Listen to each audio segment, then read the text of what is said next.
तो ये second part की आधे आगे की स्टोरी है। पुरानी वीडियो में बस आधी बताई थी क्योंकि वीडियो बहुत ज़्यादा लंबी हो जाती, स्टोरी बहुत ज़्यादा बड़ी थी। तो इसके आगे कहानी यहाँ से शुरू होगी, तो यहाँ से कंटिन्यू करते उस स्टोरी। वैसे जो आदमी कालू के साथ था वो कहाँ गया? वह यही है साहब, पर यहाँ रहा कहाँ पर? उसने एक आदमी की तरफ इशारा किया और वह खड़ा हो गया। उसने अपने चारों चेहरे को कपड़े से ढक रखा था। जब तुमने कालू को खोजा तो तुम्हें क्यों नहीं मिला?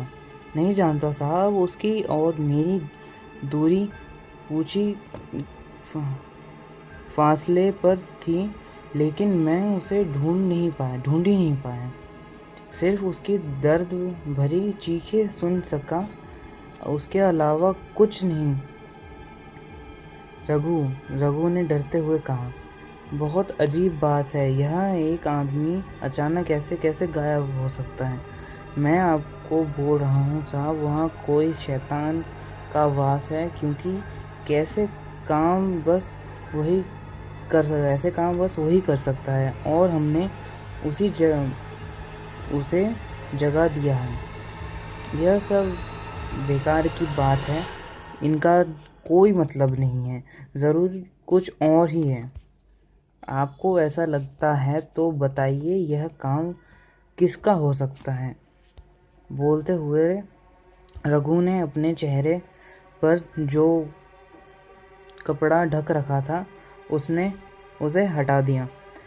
उसका चेहरा देखकर सब लोग डर गए, क्योंकि उसके चेहरे को देखकर ऐसा लग रहा था कि उसके चेहरे को किसी ने नाखून से नोच लिया हो और फिर उसने उसे चला दिया हो। ये क्या है? यह वो चीज़ है साहब, जो मुझे कल उस जगह पर मिली, और इस चीज़ का इलाज किसी अस्पताल में नहीं है। वह सब बातें कर रहे थे कि तभी दरवाजे पर दस्तक हुई। लगता है वहाँ आ गया है। छोटू, जाकर ज़रा दरवाज़ा खोल दो। छोटू ने जाकर दरवाज़ा खोला और कहा, आइए साहब, आपकी ही इंतज़ार कर रहे थे। इतना कहकर वह दरवाजे से हट गया। अंदर घुसते ही आदमी ने अपनी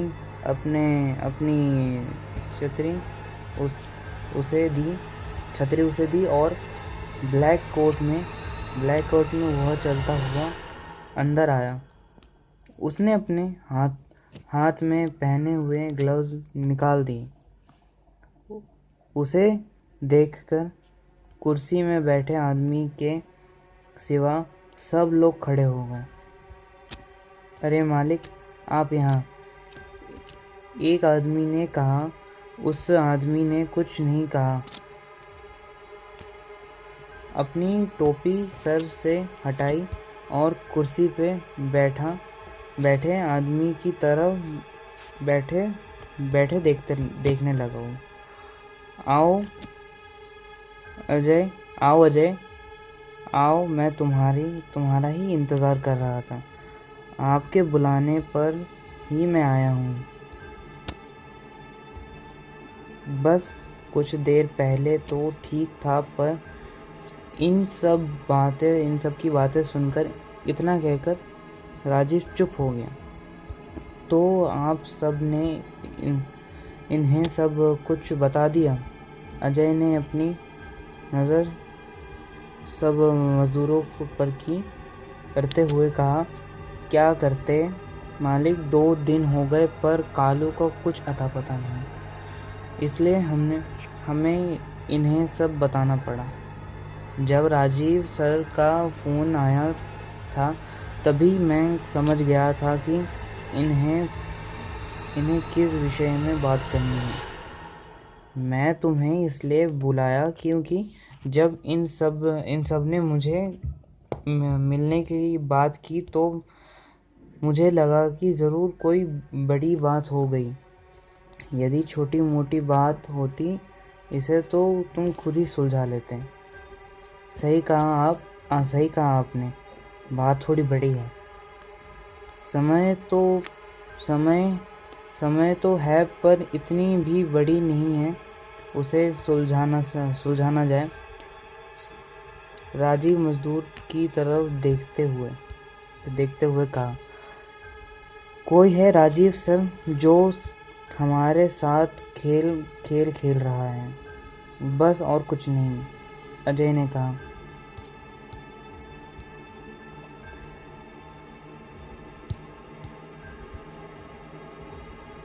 यह आप क्या कह रहे हैं मालिक? आप तो थे हमारे साथ 2 दिन से, कितना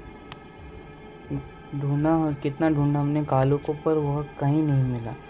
वहाँ कोई शैतान रूह है जो हमें काम नहीं करने देंगी, एक आदमी ने कहा। देखो, यह सब तुम्हारे मन का वहम है और कुछ नहीं। मैं भी तो था तुम्हारे साथ पूरा दिन, तो मुझे कुछ क्यों नहीं हुआ और कुछ दिखाई क्यों नहीं दिया? अजय ने कहा, क्योंकि साहब जो हादसे हुए शाम के 5 बजे से 6 बजे के बीच हुए, और आप शाम के 5 बजे से पहले घर चले गए थे। तुम्हें क्या लगता है वहाँ काम करने से तुम्हारी मौत हो जाएगी? अजय ने कहा, मौत हो जाएगी नहीं साहब, बहुत हो ही गई है। ना जाने मैं कैसे बच गया, रघु ने कहा। अच्छा तो फिर ठीक है, आज रात को मैं वहाँ जाऊँगा, और अगर मैं ज़िंदा वापस लौटा तो आप सबको वहाँ काम करना पड़ेगा। अजय ने कहा, यह आप क्या कह रहे हैं साहब? उस जगह पर दिन में जाना भी खतरे से खाली नहीं है, और आप तो फिर भी रात में जाने की बात कर रहे हैं। नहीं नहीं साहब, आप ऐसा मत कीजिए, रघु ने कहा। देखो, आज रात को अजय वहाँ आ जाएगा, और वह सही सलामत वापस लौटेगा, तो तुम सब कल वहाँ काम करोगे, राजीव ने कहा। ठीक है साहब, यदि अजय सर वहाँ से सलामत वापस लौट आए तो हम वह काम करेंगे। बोलते हुए सब मजदूर खड़े हो गए और एक एक करके हॉल से बाहर निकलने लगे। सब मजदूरों के जाने के बाद राजीव ने की एक बोतल निकाली और गिलास पढ़ने लगा। उसने देखा तो अजय खिड़की के पास खड़ा था और बाहर की तरफ देख रहा था। यह गांव वाले बहुत चालू होते हैं।